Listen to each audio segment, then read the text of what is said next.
Hello, it's me, French Ted, and we are here for episode number 35 of our Lariat League Wrestling Local to Global series. And we're so close. It is one episode, but two shows away from Clock Strikes 12, our final pay-per-view of the calendar year as we approach the end of 2025. My goodness. And we are here in the pre-show, and of course, as I said in the last one, I'm a man of my word. Bobby Guns is going to be our pre-show boy. I just want to kind of push him to the moon in the pre-show, just so that he's ready for something on the main card, because I really want to start using him, if anything, just to spite Timothy Thatcher, who has now left the company. So, bye, Timmy. You will be missed, but you won't be missed because we dislike you. But I've decided that Claudio Castagnoli is now the fodder for Bobby Guns, mainly because Claudio is someone who I think is now past his peak. Just looking at this performance already, 59.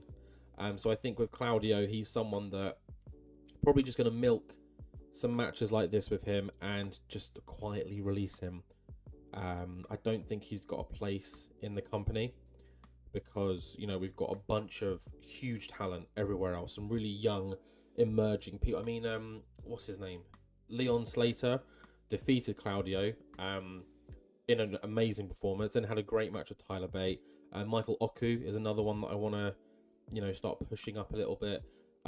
Joan has done some excellent scouting and brought some big names to LLW. Those you will see in due course. But yeah, Claudio's kind of just not there. He was kind of meant to be Drew's henchman for a while, but that didn't work out because he just wasn't getting the numbers. And in all honesty, Drew doesn't need a henchman. So, yeah. Either way, we're here in the pre-show. Superb wrestling, of course. Bobby Guns stepping up. Maybe him and Timothy weren't a good matchup, because Bobby Guns has now got a 71 in-ring performance against Claudio. So, who knows?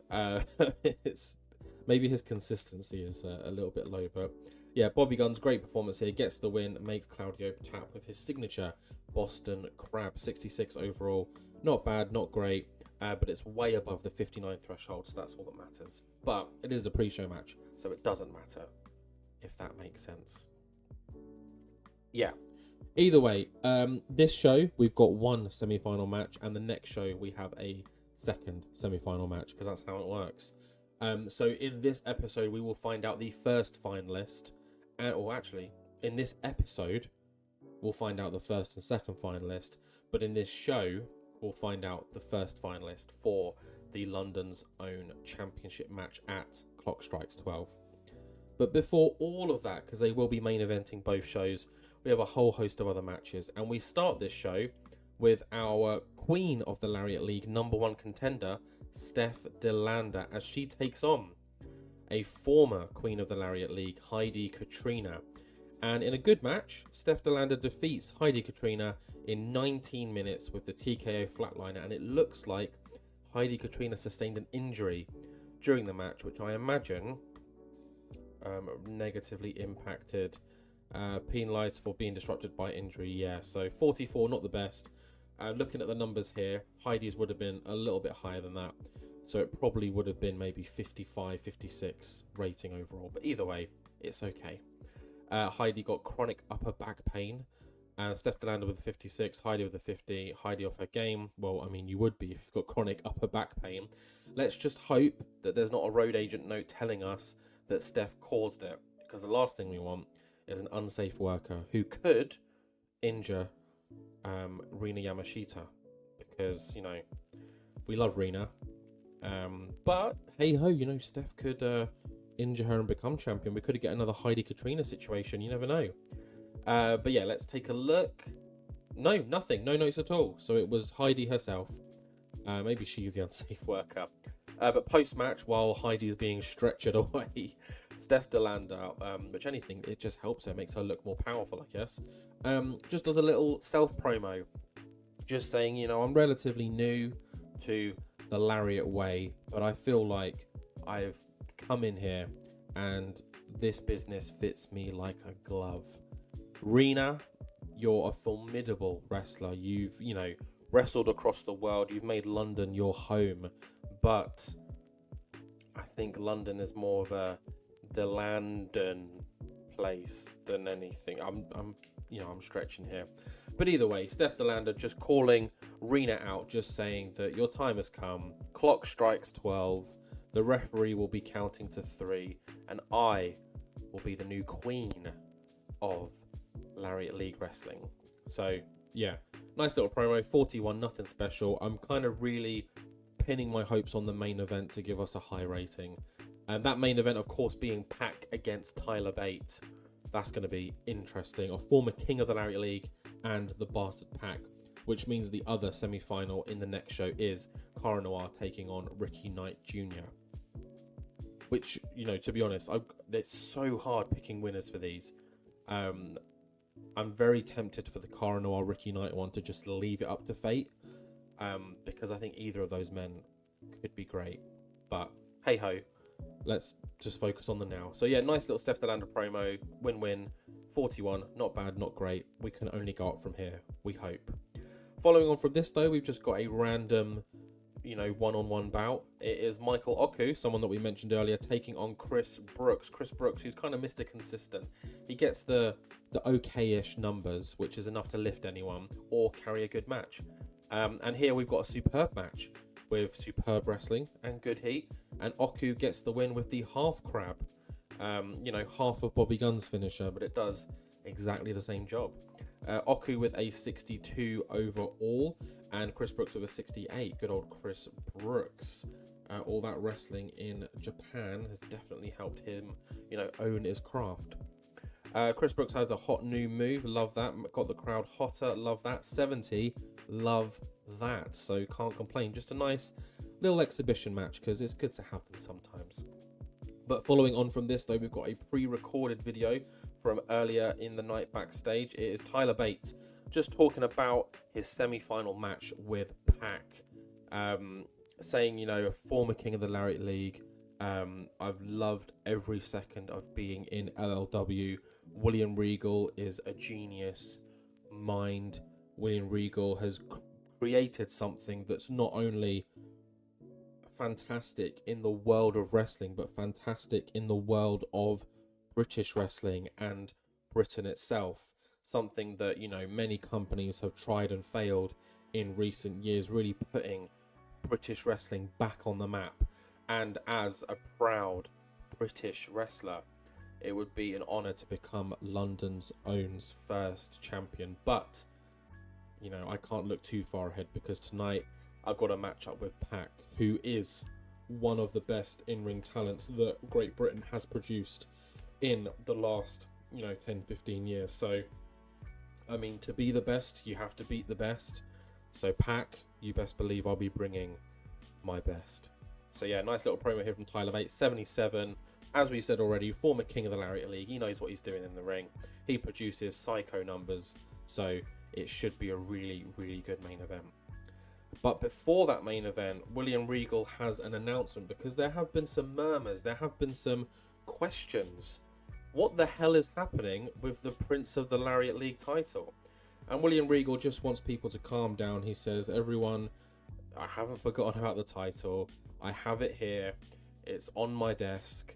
Do not worry. I have a plan. I've had a plan since the day it was vacated of what we will do with the Princess title. And before Clock Strikes 12, you can guarantee that there will be a match announcement for the vacant Prince of the Lariat League title. So just be patient, enjoy the London Zone tournament, and you will hear more in due course. That's pretty much it. So he's basically saying, shut the fuck up, I know what I'm doing. So yeah, and as he finishes this, he says, as I'm done talking, let's head straight into our main event tonight. Pac, Tyler Bate, the semi-final of the London's own tournament. Who's your money on? Let me know. Let's find out. Well, hold on a second. A 93 rated match on Lariat League in London TV. A 93, our highest rated match by a landslide. Jesus Christ.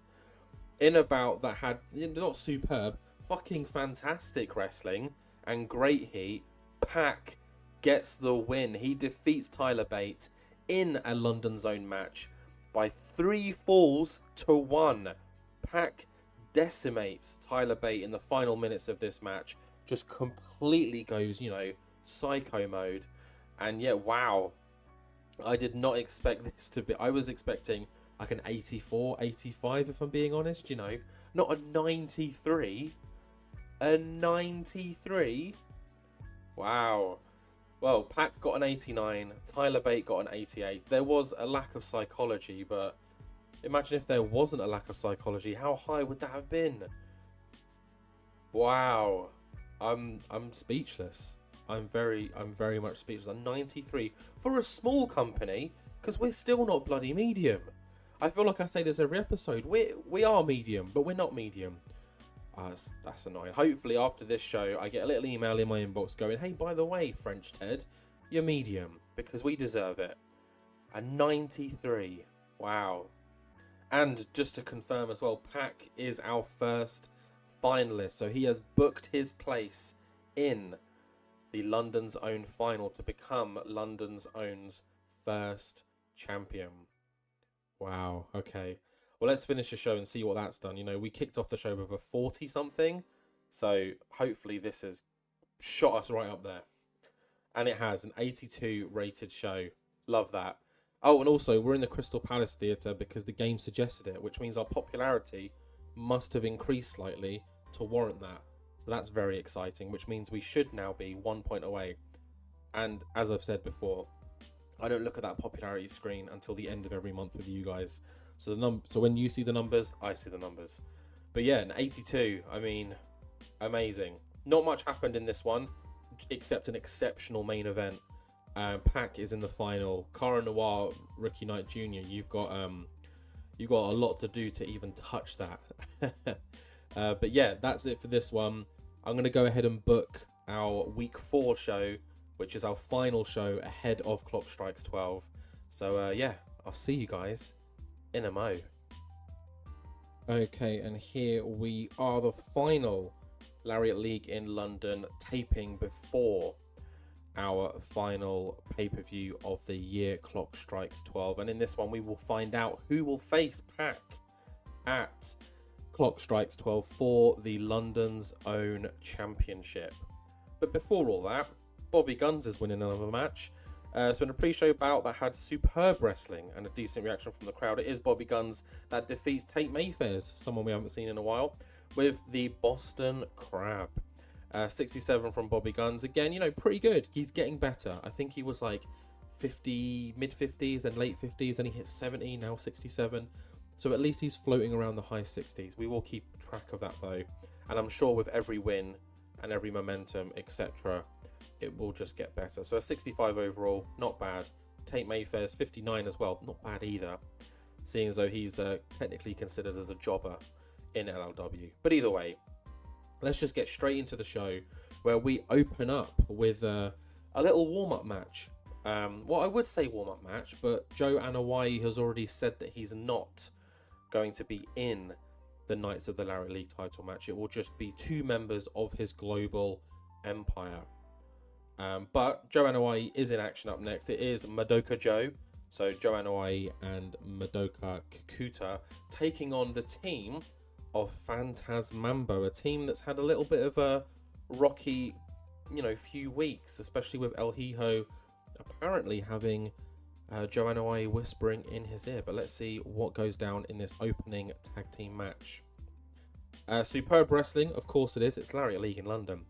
And good heat. Madoka Joe get the win when Fantasma Mambo lose. I don't know why I read it like that. In just under 22 minutes, when Joe Anoa'i pins Chuck Mambo with a spear. Now, in this match, a lot of shit happens. There isn't an exact finish to choose from. There's miscommunication, but I didn't want that as a thing. But during this match, it just seemed like a standard match. El Hijo was a little bit hesitant. Whenever Joe was in the ring, he tagged Mambo in. So clearly, Fantasma didn't want to touch Joe and Hawaii in this. So, there's something going on there. And when it came to that hot tag, the thing that happened a few weeks ago, when Chuck Mambo's trying to get the hot tag, he's managed to get Hawaii down, and Fantasma's there. He's reaching this time. We're thinking, yes, finally, he's overcome it. Here we go. Just as he's about to tag in Fantasma just jumps down from the side of the ring onto the floor, and everyone's like, what? And he's just stood there. He can't even look at Chuck Mambo. He's just looking at the ground, thinking, am I doing the right thing? Am I doing the right thing? And obviously, Chuck Mambo is now alone. He turns around and boom, spear straight through him. Chuck Mambo split in half because, he's a bit of a bean, this guy. And 1, 2, 3. And that is how this ends. Looking at the performances here, El Hijo doing great, even though, he kind of held himself back. Joe and Hawaii, of course, dominating. Kakuta doing pretty well with the low 60s. Chuck Mambo is Chuck Mambo. And it looks like those whispers in the ear from Joe and Hawaii have gone through. And post-match, it is Joe and Hawaii, Madoka Kakuta, and El Hijo del Fantasma standing over Chuck Mambo. Joe and Hawaii offers a hand out to El Hijo and shakes his hand, meaning, I assume, that El Hijo del Fantasma is one of the newer members of Anoa'i's global empire. And to just kind of seal the deal, Anoa'i commands Fantasma to attack Mambo. Prove your allegiance. Prove your place in the global empire. And there's a few hesitations, but eventually Fantasma hits Chuck Mambo, just stomps him in the face, knocking him back down, and just has to look away, to which Anoa'i grabs his arm and throws it in the air with himself and Kakuta. So it looks like the team is going to be Madoka Kakuta and El Hijo del Fantasma at Clock Strikes 12, but we know that Anoa'i is a global superstar. We know that he has got outreach all over the world. So how many more members could there be? We'll have to wait and see. But yeah, that is how we end the opening of this show, which, is crazy. And also, just to highlight, 2,658 people, my guy. Not bad coming, not bad. I'm really excited to see the numbers for Clock Strikes 12. We won't have to wait long for that, but yeah, that's great. That's a good 600 more than last episode. But following on from this, though, we've got some women's action, and just a standard one-on-one. We've got Maysah with a new picture taking on Shakara, an LLW original. And in a decent match, Maysah gets the win. She defeats Shakara in 18 minutes with a shooting star press. 58 overall. Not bad. It's fine. It's decent. This is kind of like our mid-card. Maysah is definitely up there in terms of in-ring performances. But everything else is a little bit lacking from her. But she gets a win. Really good performance here. Got the crowd hot as well, which is very important because, we're pushing towards that semi-final main event between Ricky Knight Jr. and Cara Noir, which I'm hoping will be really, really good. Following on from this, though, we've actually got some leaked footage. So William Regal made a point of saying that Megan Bane and Aisha Ray are banned from LLW, from competing in the ring in LLW until their Clock Strikes 12 match. And they're also banned from being in the ring with one another. But of course, with every ban and every rule, people find a loophole. And we've had some footage leaked from the CCTV cameras outside of the arena where Megan Bane and Aisha Ray have bumped into each other and are just kicking the living daylights out of one another in the LLW car park. They're being thrown into the side of trucks. They're being crashed onto the pavement. There's just everything. A crowd has formed and our security have had to, bloody rush outside, grab the two and separate them. William Regal has even left the commentary box, come all the way down and just gone, "Hey, I know I said in the ring, but you know what I meant. Now stay away. You've only got 1 week left," because technically this is the week 4 taping of your match. Control yourselves, for Christ's sake. So Yeah, the heat is on between these two, and I'm very excited to see. And as we know, it's a Falls Count Anywhere match.